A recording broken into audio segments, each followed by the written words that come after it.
IPC में धारा 100 चल रहा था, सेक्शन 100 आपका। फिर एक बार 2-4 मिनट उसको दोहराया जाए। बीच में थोड़ा जल्दबाजी में एक केस छूट गया था, वो केस भी आज बताना है आपका।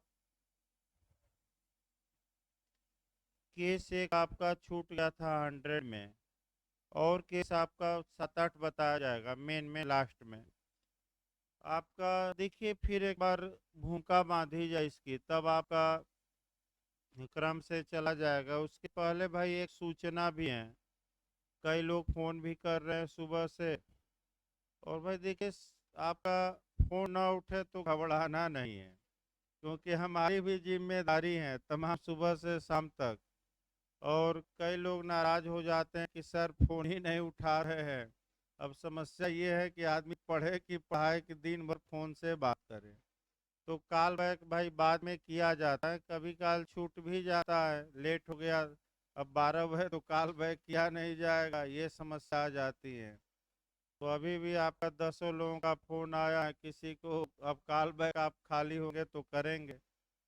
दूसरी बात आपका सोशल मीडिया पर एक और लेटर एपीओ के बारे में चल रहा है, 75 पोस्ट के बारे में, जो जुनाइल जस्टिस बोर्ड है, यानी कि हिंदी में कहा जाता है, आगे बैठिए हर जगह ना बैठिए, हिंदी में आपका किशोर न्यायिक बोर्ड। ये जो 18 वर्ष से कम के बालक हैं उनके लिए अलग आपका एक न्यायालय बना है, और उसी न्यायालय को जुनाइल जस्टिस बोर्ड कहा जाता है, किशोर न्यायिक बोर्ड। जो आपका मैंने इंटरव्यू के लिए अच्छे से पढ़ना है, और आपका मैंने इंटरव्यू के लिए ज़्यादा पढ़ा जाता है। इसमें आपका जो 18 वर्ष से कम का बालक है, अगर कोई अपराध किया है उसने, तो उस न्यायालय में उसका मुकदमा चलता है।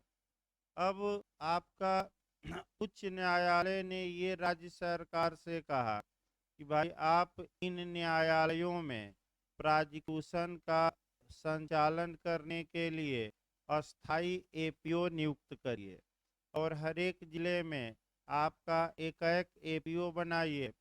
तो 75 एपीओ का पद नया सृजित किया गया है। अब यह है कि भाई इसमें जुड़ेगा कि वो अलग से आएगा।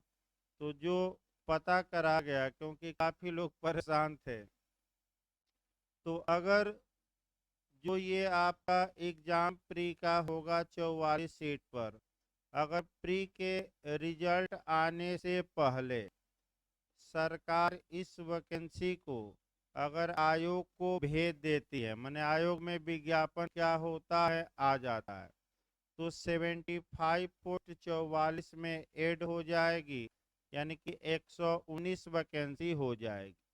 और अगर प्री का रिजल्ट आने के बाद आपका कह सकते हैं कि ये वैकेंसी आयोग को प्राप्त होती है, तो ये अलग से आपका प्रकाशित होगी और अलग से एग्जाम होगा, ये स्पष्ट याद रखिए। बीच बीच में हम भी पता करते रहेंगे वैकेंसी सरकार ने आयोग को भेजी कि नहीं।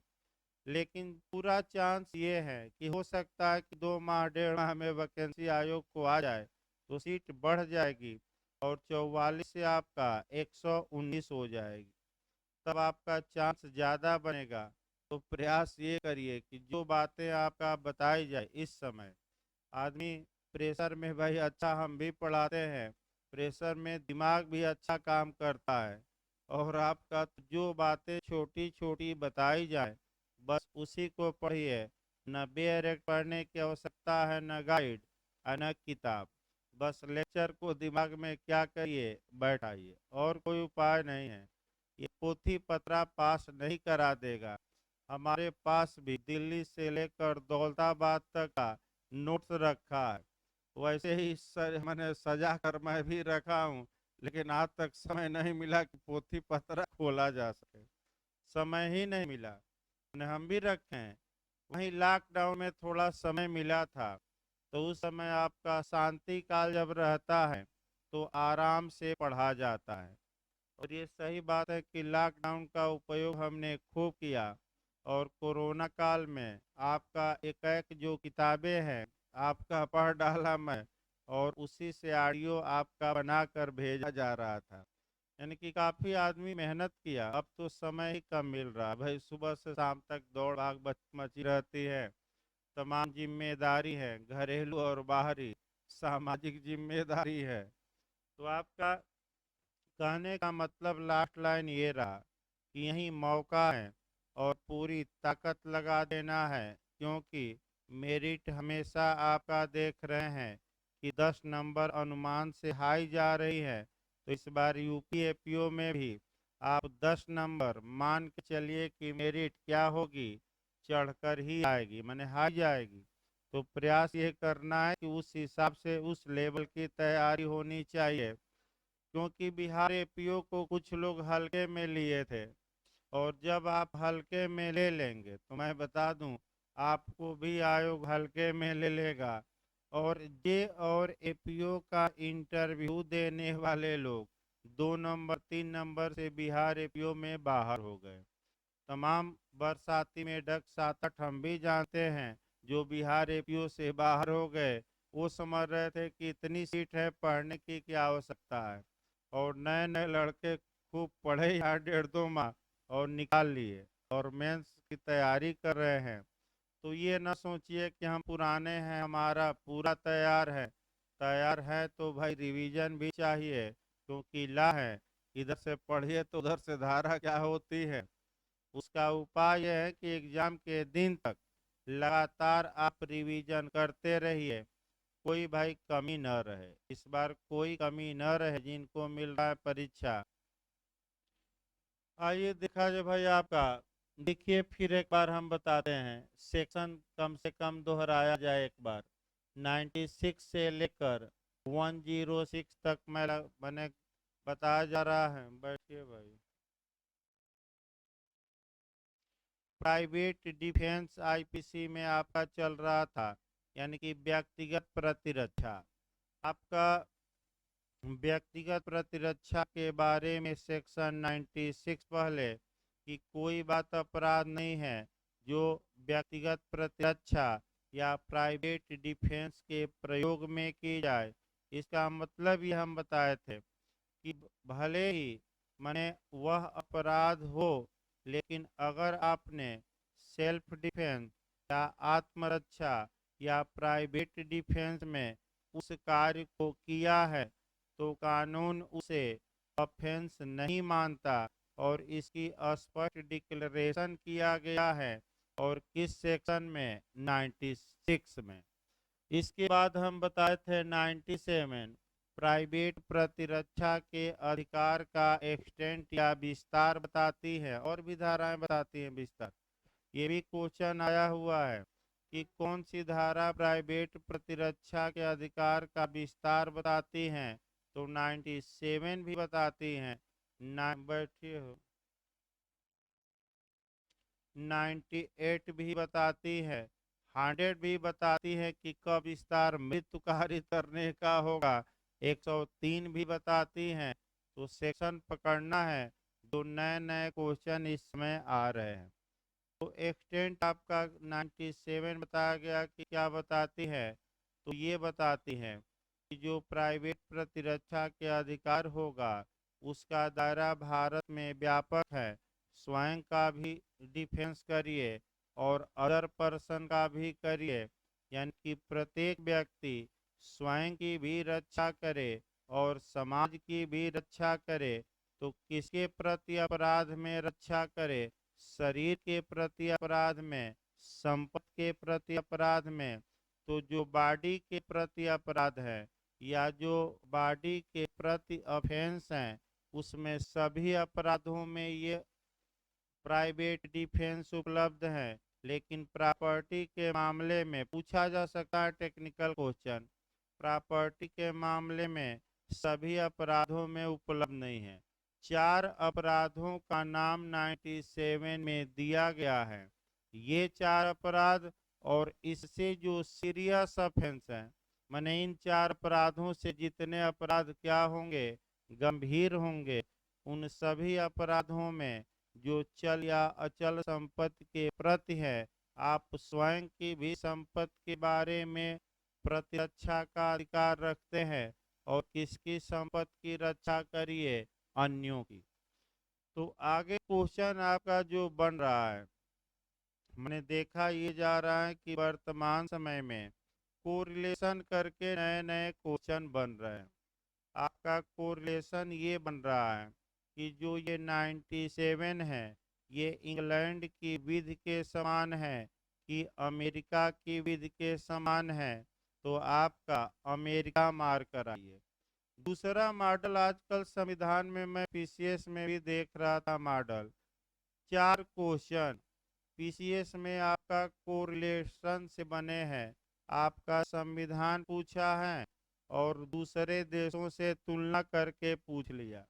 जैसे कि एक उदाहरण के रूप में जुडिशियल रिव्यू या न्यायिक पुनर्विलोकन ये पूछ लिया था कि भारत में दायरा वाइड है कि अमेरिका में दायरा वाइड है। तो आपका ये भी सतर्क रहना है कि अमेरिका में दायरा वाइड है और भारत में उसका दायरा क्या है, कम है। अब क्यों वाइड कम है वो तो अलग बात है, बहुत लंबा चला जाएगा। लेकिन क्वेश्चन का मॉडल अब ज़्यादा बताना है क्योंकि सिर पर अब आपका एग्जाम सवार होना चाहिए।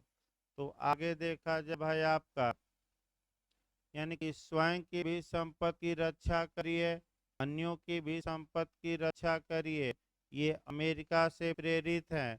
तो नया मॉडल एक देखिए आपका जो कोरिलेशन इस समय बन रहा है कि भारतीय तथा इंग्लैंड की विधि में प्राइवेट प्रतिरक्षा के अधिकार का विस्तार।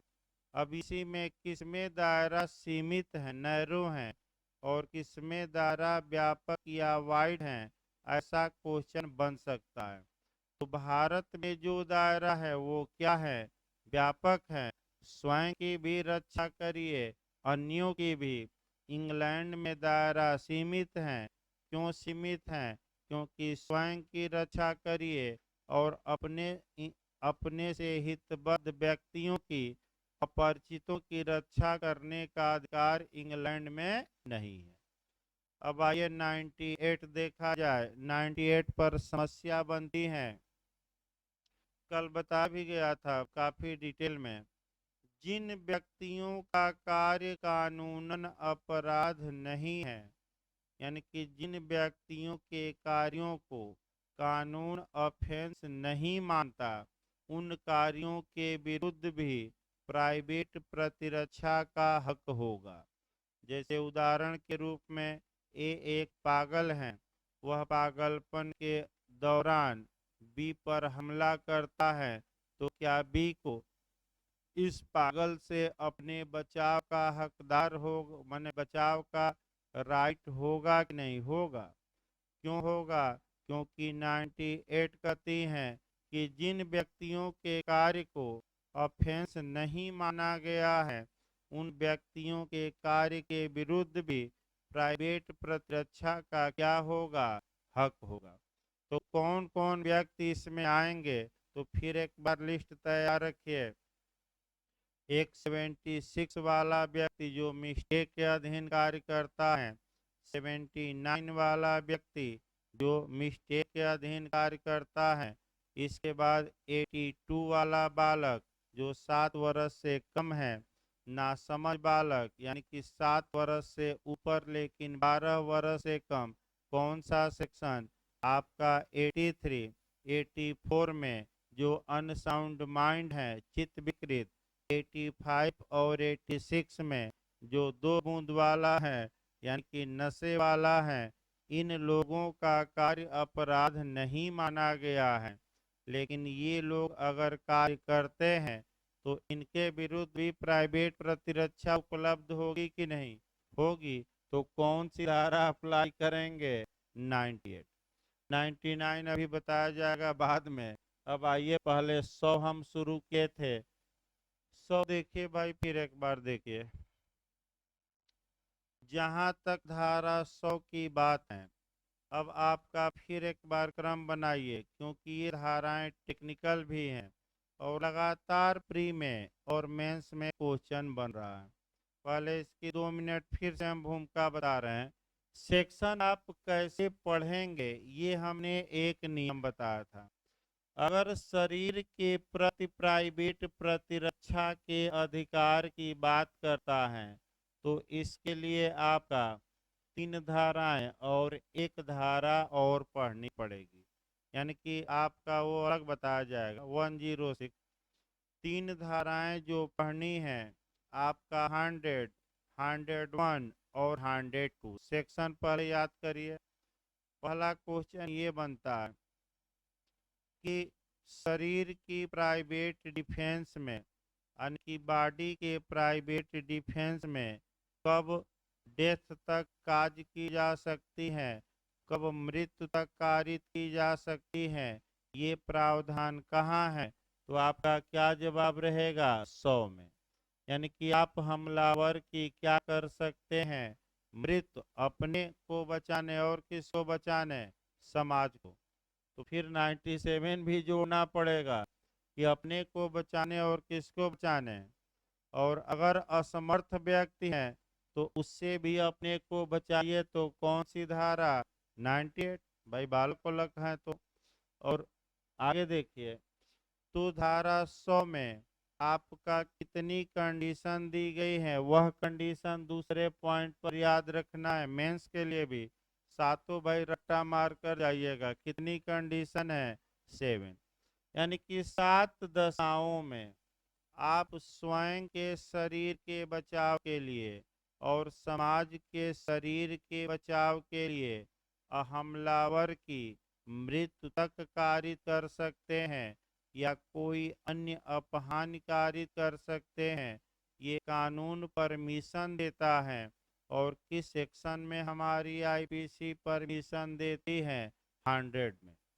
लेकिन अगर कंडीशन 7 में से कोई विद्यमान न रहे और आपको अपने शरीर या समाज के शरीर को बचाना है, तो तुरंत आ जाया जाएगा सेक्शन कौन सा? 101।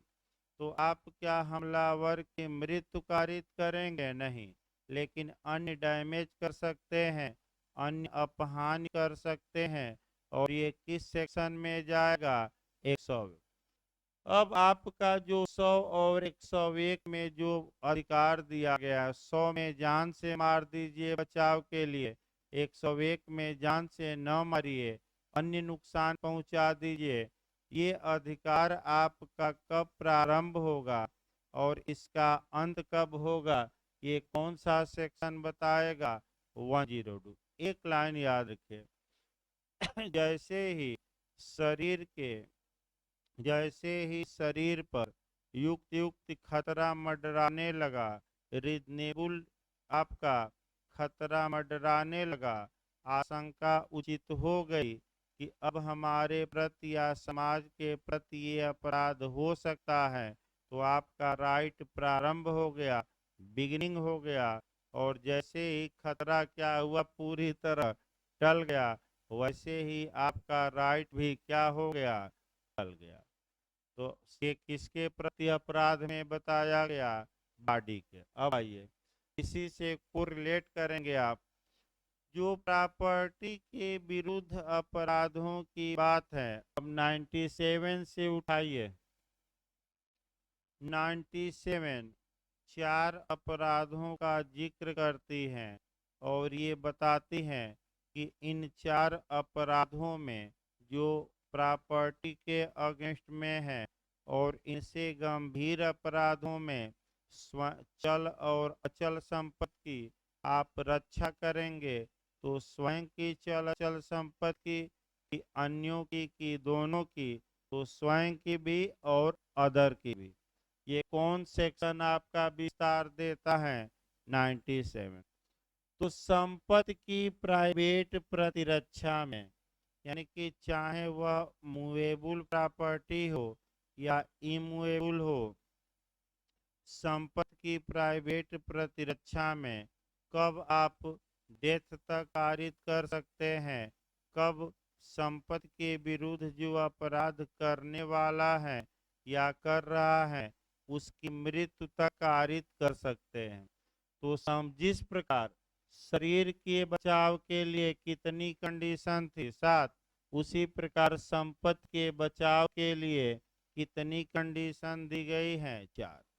यानी कि मेंस के लिए भी याद करना है, 4 ऐसी परिस्थितियां दी गई हैं सेक्शन 103 में, जहां कि आप अपनी संपत्ति और समाज की संपत्ति की प्रतिरक्षा के लिए हमलावर की मृत्यु तक कारित कर सकते हैं। अब अगला ये, अब मृत्यु तो कारित न करिए लेकिन अन्य अपहानिकारी कर दीजिए, तो किस सेक्शन में जाएगा? 104 में। इसका मतलब समझिए, अगर 103 वाली 4 कंडीशन विद्यमान रहे तो आप हमलावर की मृत्यु भी कारित कर सकते हैं। लेकिन अगर स्थितियां यानी कि कंडीशन 4 पॉइंटों में कहीं सेट न हो और उनसे क्या हो, बाहर, तो कौन सा सेक्शन अप्लाई होगा? 104। आप मृत्यु कारित न करिए लेकिन अन्य नुकसान क्या कर सकते हैं? पहुंचा सकते हैं। तो जिस प्रकार आपका 101 है, उसी प्रकार प्रॉपर्टी के बारे में कौन सा सेक्शन? 10। अब 102 को रिलेट करिए 105 से। शरीर के प्रति आपका प्राइवेट प्रतिरक्षा का अधिकार कब जन्म लेगा, यानी कि कब आपका उत्पन्न होगा और कब समाप्त हो जाएगा, ये 102 सेक्शन बताएगा। 102, तो सेम आपका प्रॉपर्टी के विरुद्ध आपको जो प्राइवेट प्रतिरक्षा का अधिकार होगा, कब प्रारंभ होगा, कब अंत हो जाएगा उसका, ये किस सेक्शन से कवर होगा? 105। तो कोरिलेट करके पढ़िए, जब भी 100 पढ़िए तो आपका 103, जब भी 101 पढ़िए तो कौन सी धारा? 104, जब भी 102 पढ़िए तो कौन सी धारा? 105। ये शरीर से और ये किससे रिलेटेड है? संपत्ति से, लेकिन प्रावधान क्या है? लगभग सेम। अब आइए 100 फिर से शुरू किया जाए भाई। आपका देखिए फिर एक बार बताया जा रहा है, क्योंकि टेक्निकल है ये धाराएं, 2 धाराएं तो भाई टेक्निकल हैं, भले कल बताया गया हो लेकिन फिर से हम एक बार शुरू कर रहे हैं। देखिए आपका 100 सेक्शन देखिए, शरीर की प्राइवेट प्रतिरक्षा के अधिकार का विस्तार डेथ कारित करने तक कब होता है? यानी कि इसका मतलब ये हुआ कि कब आप अपने शरीर और समाज के व्यक्तियों के शरीर को बचाने के लिए आक्रमणकारी या जो अटैक किया है या जो अपराध करने वाला है या हमलावर की डेथ कारित कर सकते हैं, ये किस सेक्शन में बताया गया है? 100 में। अब एक एक शब्दों को देखिए, शरीर की प्राइवेट प्रतिरक्षा का अधिकार और नाक का विस्तार पूर्ववर्ती अंतिम धारा में वर्णित निबंधनों के अधीन रहते हुए, तो अगला क्वेश्चन आया कि क्या जो धारा 100 में शरीर को बचाने के लिए किसी को जान से मारने का भी हक दिया गया है, क्या ये आत्यांतिक है कि परिसीमित है? क्या इस पर कोई सीमा, इस पर कोई लिमिट लगी है कि नहीं? लिमिट लगी है। और कौन सा सेक्शन लिमिट लगाता है? 99। तो आपका लिमिटेशन देखना है पहले, समझिए लिमिटेशन भाई। देखिए, जब भी कोई राइट किसी व्यक्ति को प्रदान किया जाता है और अगर उस राइट पर कोई लिमिटेशन न हो, तो एक दिमाग में बैठा रहिए, तो ऐसी दशा में तमाम आपका ऐसे लोग होंगे जो अपने अधिकार माने अधिकार का प्रयोग करेंगे, और ऐसी दशा में अधिकार के प्रयोग आपका उदंडता से कर सकते हैं, अनैतिकता से कर सकते हैं, और ये कहेंगे बाद में कि ये मेरा क्या है? राइट, मैं चाहे जैसे प्रयोग करूं, इस पर कोई रिस्ट्रिक्शन या प्रतिबंध नहीं है। इसका उत्तम उदाहरण आपका अमेरिका का मिलता है, जहाँ की अमेरिका स्वतंत्र जब हुआ तो पहली बार संविधान बनाया लिखित में, और लिखित संविधान के द्वारा लोगों को फंडामेंटल राइट दिया। लोगों को क्या दिया? मूल अधिकार। तो मूल अधिकारों पर कोई रिस्ट्रिक्शन या प्रतिबंध नहीं लगाया, तो लोग मूल अधिकार का प्रयोग करने लगे और आपका उल जलूल बोलने लगे, किसी को गाली देने लगे, तो भारत तेरे, अमेरिका तेरे टुकड़े होंगे बोलने लगे, छटपटाने लगे राज्य की हम अमेरिका से क्या हो जाएंगे अलग। तो जैसे भारत में भी नारा लगता है उसी प्रकार अमेरिका में, तो वहाँ के जो फेडरल कोर्ट हैं, वहाँ का संघीय न्यायालय है, उसको हस्तक्षेप करना पड़ा और उन्होंने आपका ये निर्णय दिया कि police state, principle of police state का सिद्धांत प्रतिपादित किया। यानी कि आपका राज्य की पुलिस शक्ति का सिद्धांत, और ये राज्य को अधिकार दिया वहाँ के फेडरल कोर्ट ने कि राज्य चाहें तो आपका फंडामेंटल राइट पर रीजनेबल, रीजनेबल मतलब उचित, प्रतिबंध लगा सकता है। वह प्रतिबंध उचित है कि नहीं, इसकी जांच वहाँ के कौन करेंगे? न्यायालय। तो भारत में भाई क्या नियम है? तो भारत में जहाँ तक भारत की बात है, भारत ने सबक लिया। तो पिछली परीक्षाओं से क्या लिया जाता है? सबक।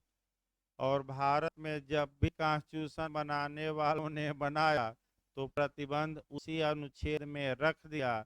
जैसे एक लास्ट में उदाहरण कि आपको स्पीच एंड एक्सप्रेशन का फ्रीडम है, आर्टिकल 19(1)(a) में, यानी कि वाक एवं अभिव्यक्ति की स्वतंत्रता, बोलने की आज़ादी, आसान भाषा में समझिए, बोलने की आज़ादी।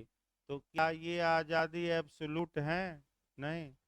इस पर 8 यानी कि 8 ऐसे कंडीशन दी गई हैं अनुच्छेद 19 के क्लास 2 में, जिन आधारों पर राज्य आपको बोलने से क्या कर सकता है, यानी कि स्टापेल लगाकर आपके मुंह को क्या कर सकता है।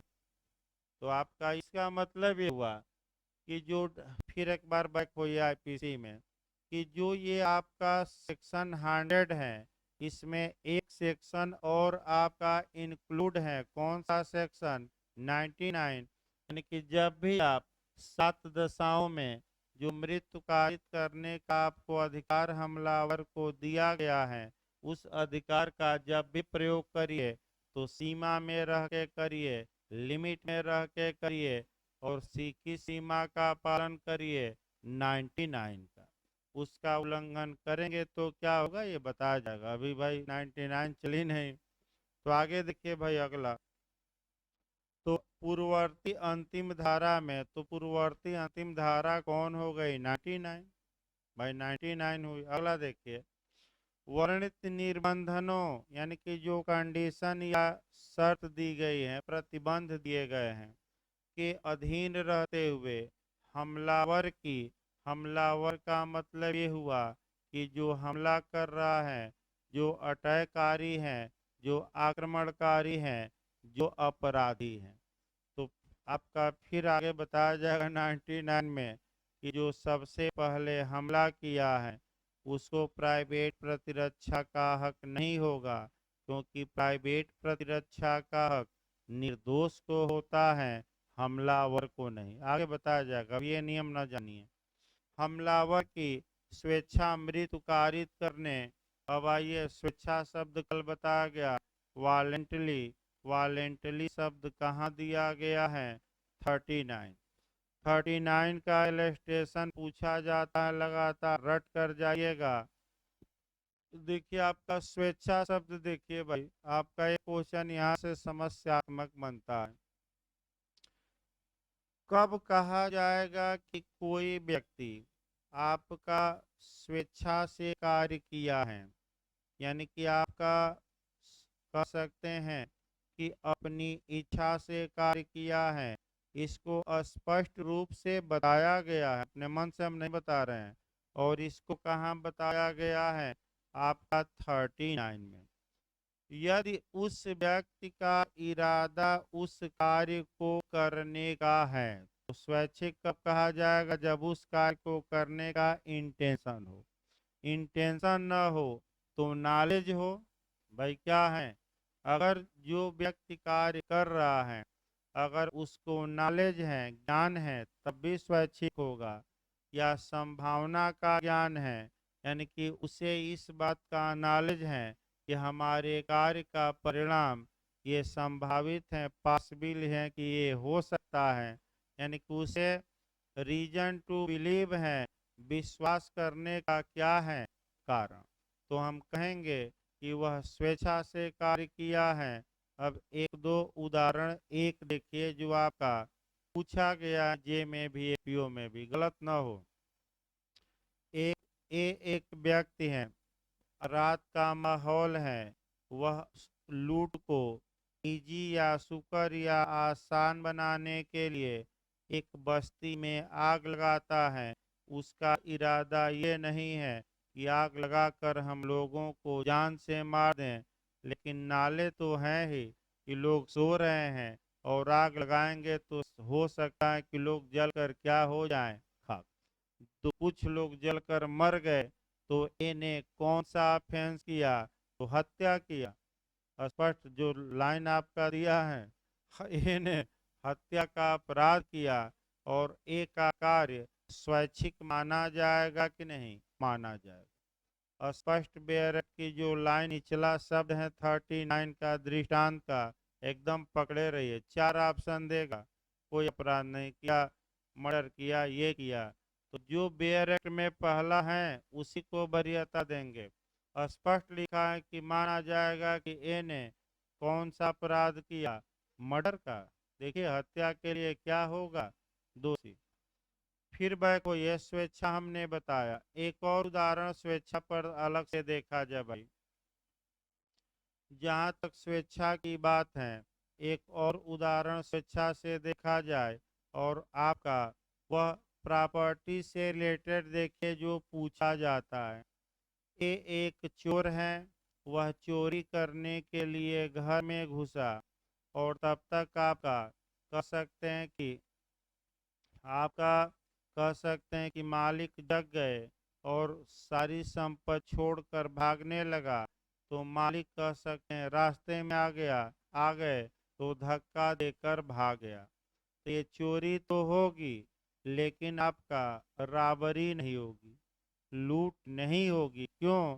क्योंकि उस समय वह कोई प्रॉपर्टी अपने पास नहीं रखा था, तो चोरी लूट में तब कन्वर्ट होगी। एक और आप देखिए दूसरा उदाहरण, ये उतना सटीक नहीं बैठा जो पूछा, दूसरा उदाहरण देखिए। ये एक व्यक्ति हैं और जो एक महिला जा रही है सिर पर टोकरी लेकर ट्रेन में, वह ट्रेन में टोकरी उसकी रस्सी से बंधी है। वह आदमी ऊपर बैठा है ट्रेन में और चाकू से रस्सी काट रहा है। तब तक महिला की उंगली ही थोड़ा कट गई, खून बहने लगा।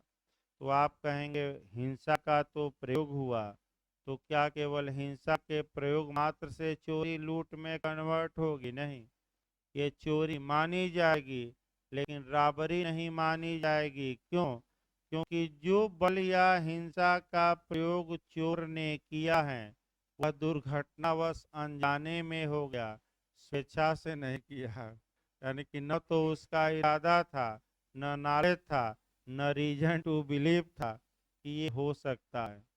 तो आगे प्रॉपर्टी संबंधी अपराध में आगे देखिए, स्वेच्छा हमने शब्द बताया। स्वेच्छा मृत्यु कारित करने का या कोई अन्य अपहानि कारित करने तक है, तो सेक्शन 100 किसकी अनुमति देती है? डेथ कारित करने की कि अन्य नुकसान पहुंचाने की कि दोनों? तो क्या मार कराएंगे? दोनों। मृत्यु भी कारित कर सकते हैं और अन्य अपहान या नुकसान या डैमेज भी आप क्या कर सकते हैं?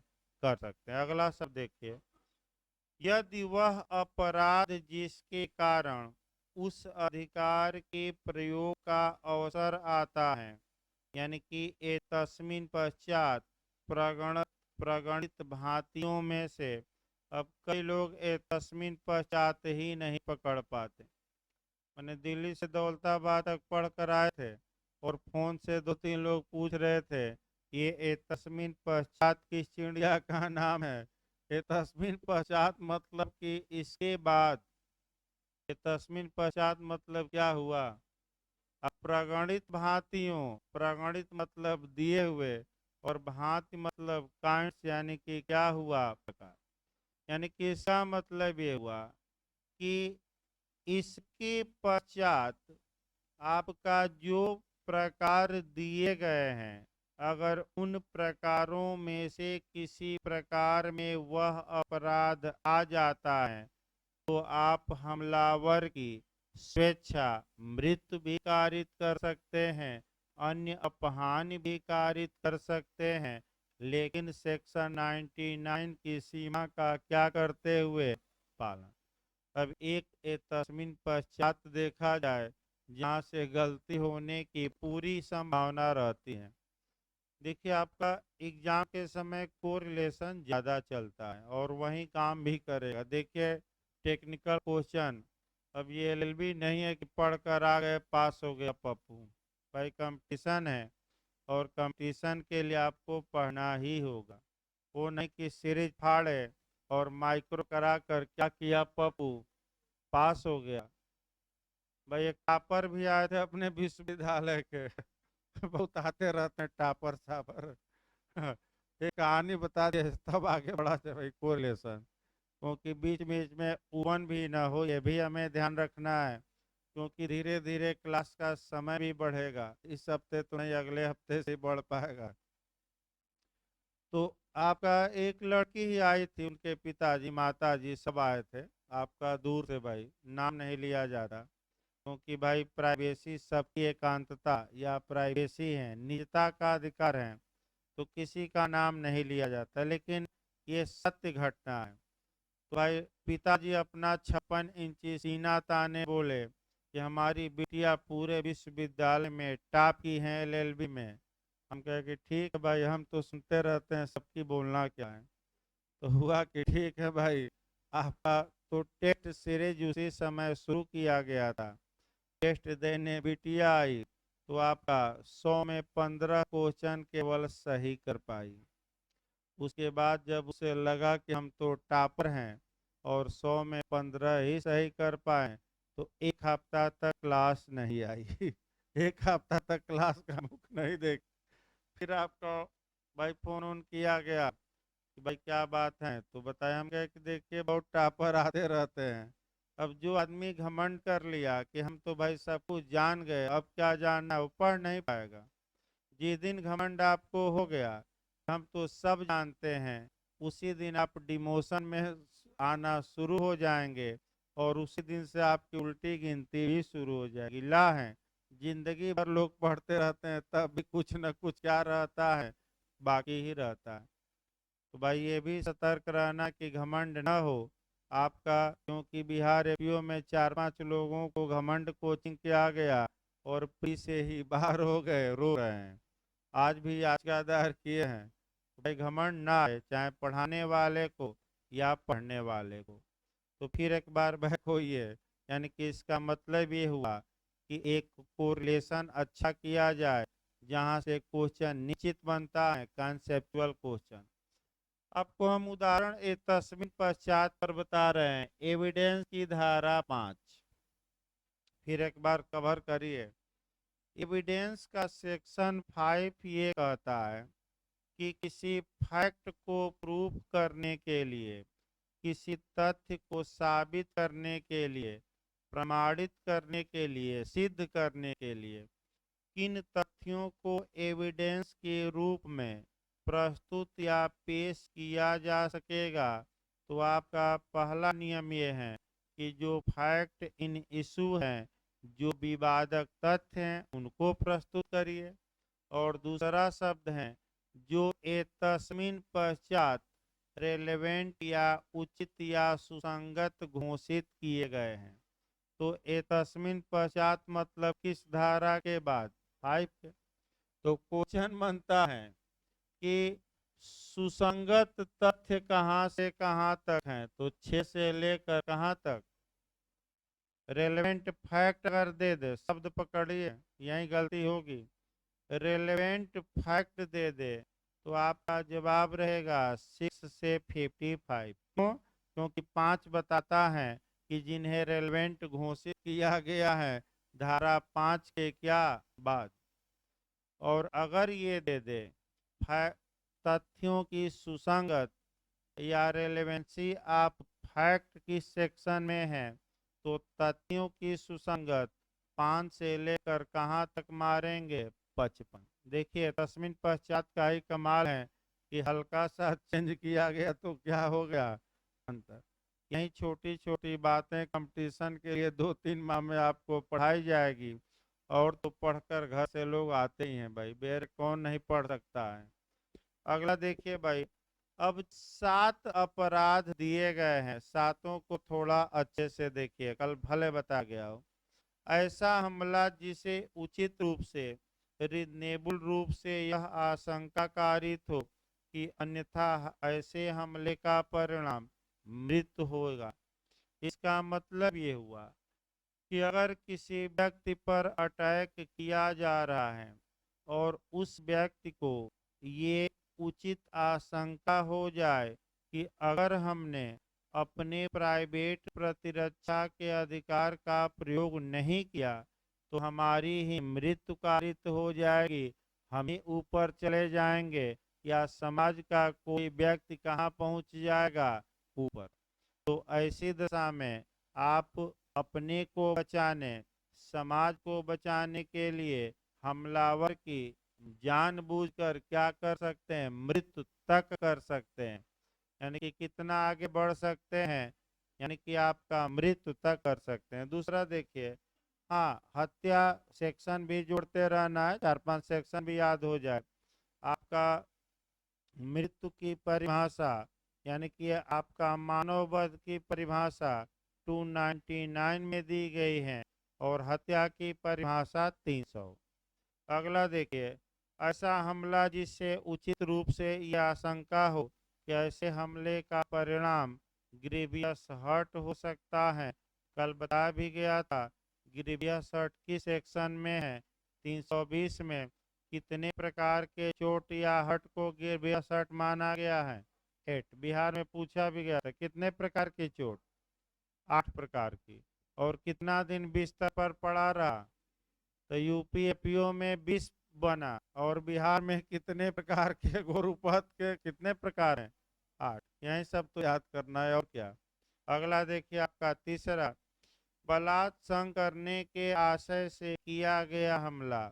अगर किसी वोमेन या स्त्री पर अटैक किया जाता है और अटैक करने वाले का इरादा ये है कि हम स्त्री से रेप या दुराचार या बलात्संग करेंगे, दुराचार करेंगे, तो ऐसी दशा में इस अपराध के विरुद्ध भी प्राइवेट प्रतिरक्षा का हक होगा और हमलावर को जान से भी मारा जा सकता है। तो महिला मार दे तो स्वयं की रक्षा, और कोई अन्य व्यक्ति अभियुक्त अपराधी को मार दे तो अन्य व्यक्ति भी बचेगा, क्योंकि 97 कल मैं उदाहरण बताया था, स्वयं को बचाइए और किसको, अन्यों को।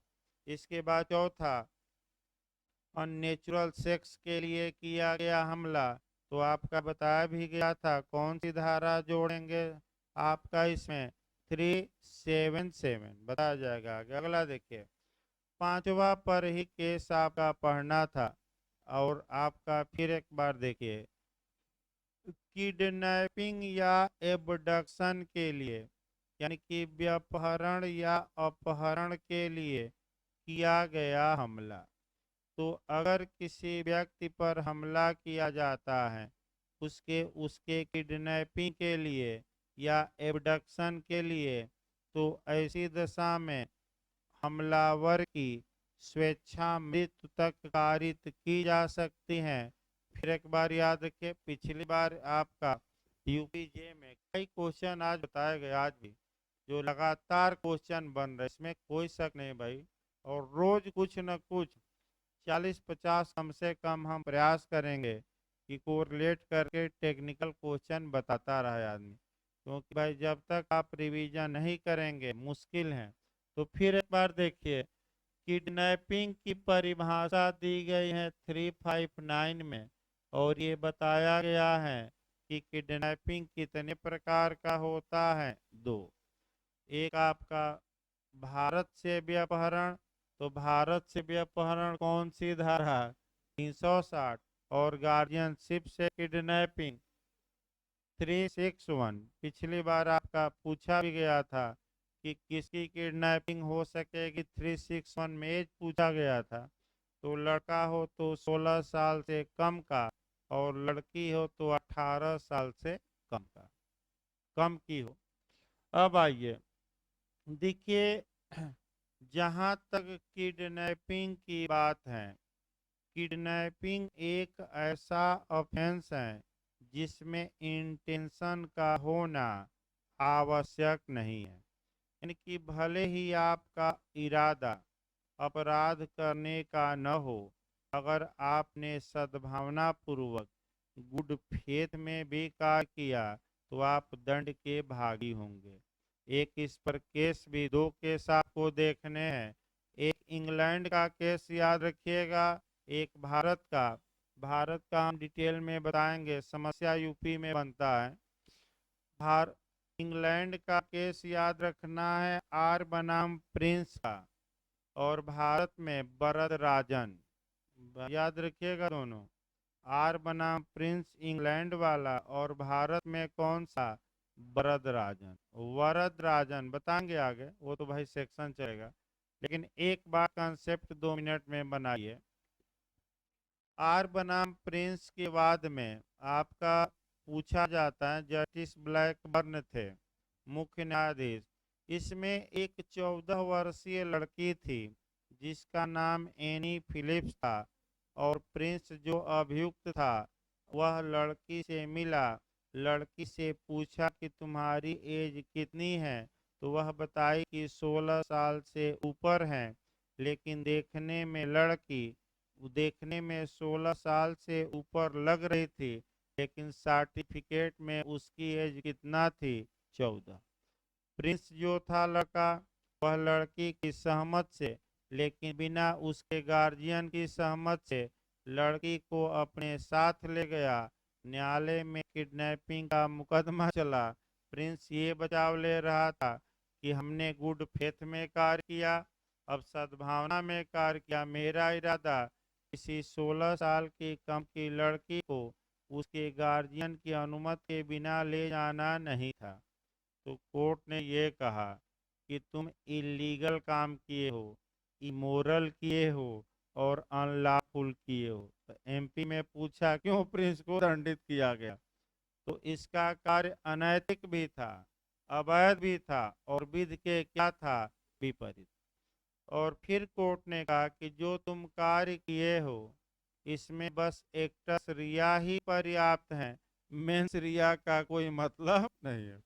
यानी कि आपका अपराध के लिए दो तत्व होते हैं, एक एक्टस रिया और दूसरा कौन? मेंस रिया। अभी झारखंड में पूछा गया था भाई, और झारखंड जो भी आने वाली हैं जल्दी ही, तो उसकी भी तैयारी इसी के साथ कर रही है, नहीं कि छोड़ दीजिए भाई। जब कूदे हैं समुंदर में तो हर एक तैराकी का गुण क्या होना चाहिए?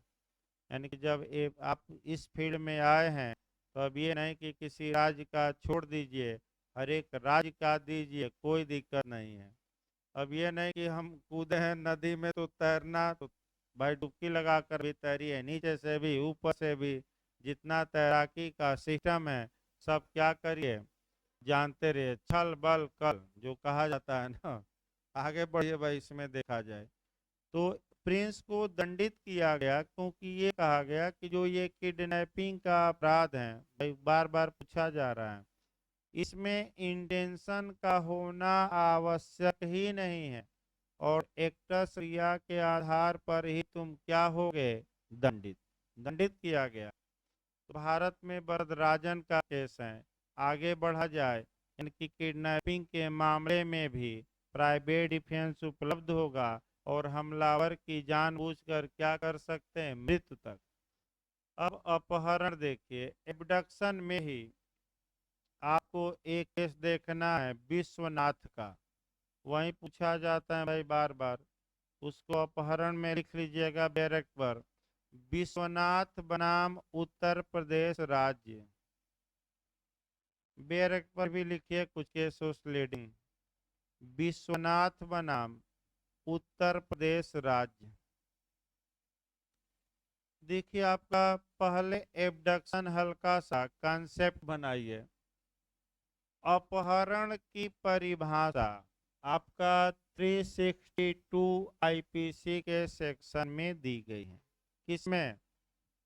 जो ये अपहरण है, सतर्क रहना है, एक अनवरत अपराध है, कंटिन्यू ऑफेंस है, अर्थात लगातार चलने वाला अपराध है। तो आपका कौन सा अपराध?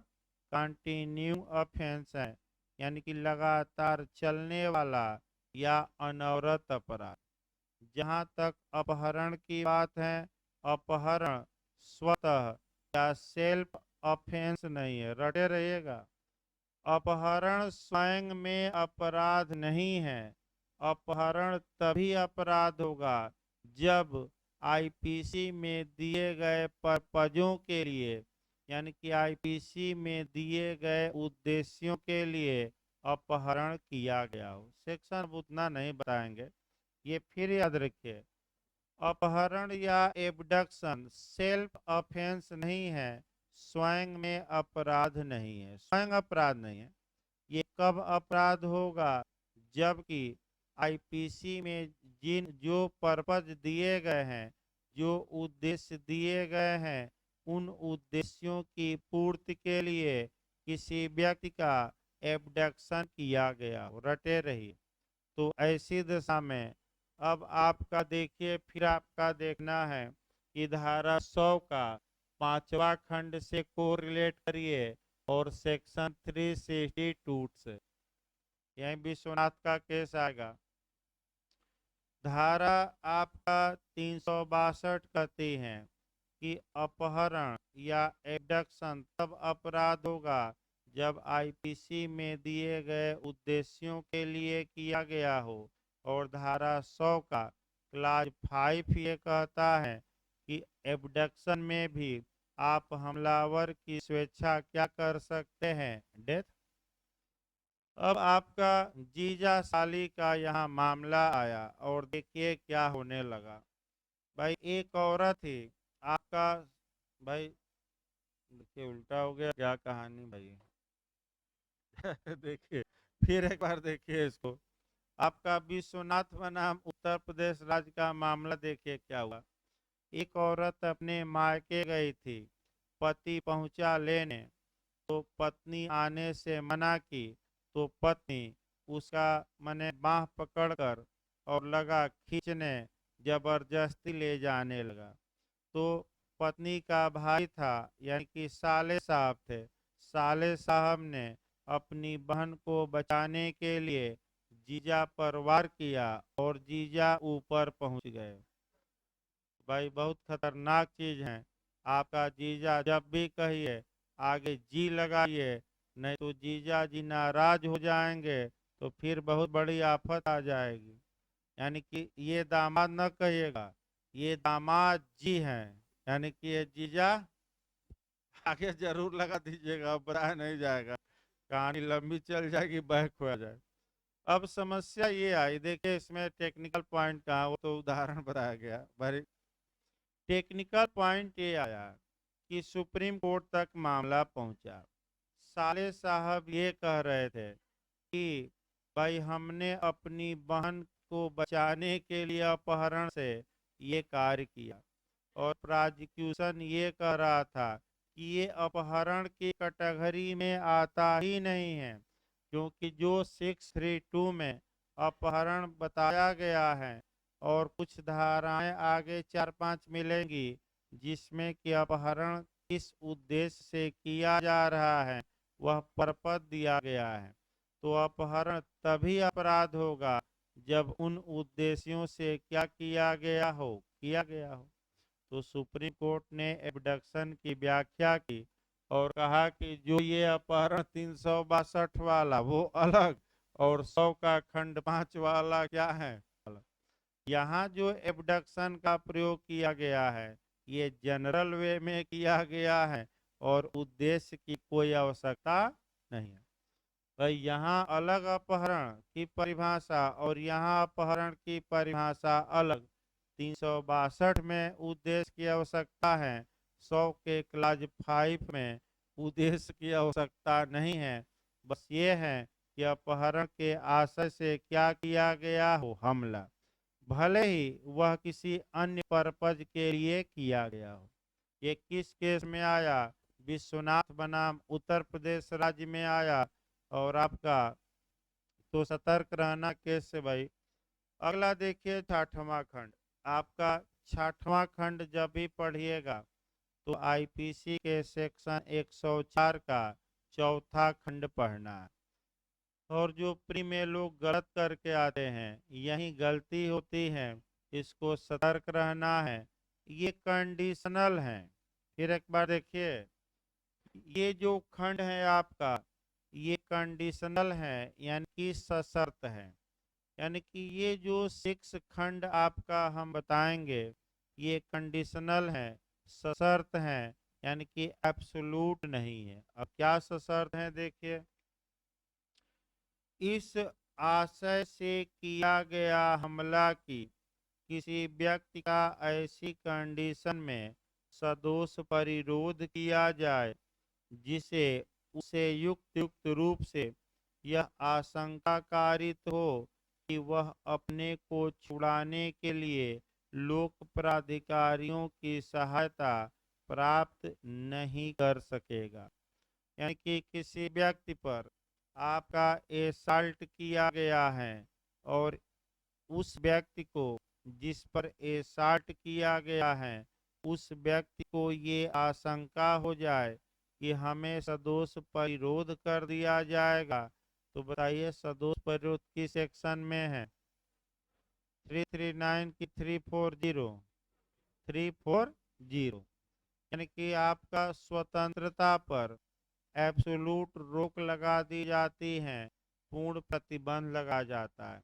यानी कि जब किसी व्यक्ति को ये उचित आशंका हो जाए कि हमारे पर जो हमला हुआ है हमें सदोष परिरोध कर लिया जाएगा, बंदी बना लिया जाएगा और बंदीकरण ऐसा होगा कि लोक प्राधिकारी यानी कि पब्लिक अथॉरिटी यानी कि पुलिस की सहायता हमें छुड़ाने के लिए मिल पाएगी कि नहीं? नहीं। तब ऐसी कंडीशन में वह अपने को बचाने के लिए क्या करे? हमलावर की मृत्यु कारित कर दे। तो बताइए एब्सोल्यूट है कि कंडीशन है? क्या कंडीशन है कि लोक प्राधिकारी की हेल्प मिल सकता है कि न मिल सकता हो? तो जब मिल सकता है तब ये अधिकार युद्ध नहीं करेंगे। कब अधिकार करेंगे? यही कंडीशन याद रखना है। जब पुलिस की सहायता मिल सकती है तब आप जान से सदोष परिरोध में न मारिए, और अगर लगता है कि नहीं मिल सकती तब तो आप जान से मार कर अपने को क्या करिए? बचाइए। क्योंकि समय भी भाई आपका दोहराना पड़ा फिर से एक बार, तो कल इसको हम फिर एक बार बताएंगे 6वें खंड को, तब आगे कल प्रयास हम करेंगे आईपीसी इधर छोटी छोटी धाराएं हैं भाई समाप्त हो जाए। लिखवाया अगले हफ्ते जाएगा भाई, ये चैप्टर समाप्त हो जाएगा तब आपका प्रयास करते हैं, क्योंकि 99 भी भाई टेक्निकल बनता है क्वेश्चन, उसमें भी एक लेक्चर लगेगा। तो अभी सीआरपीसी चल गई भाई 15 मिनट बाद।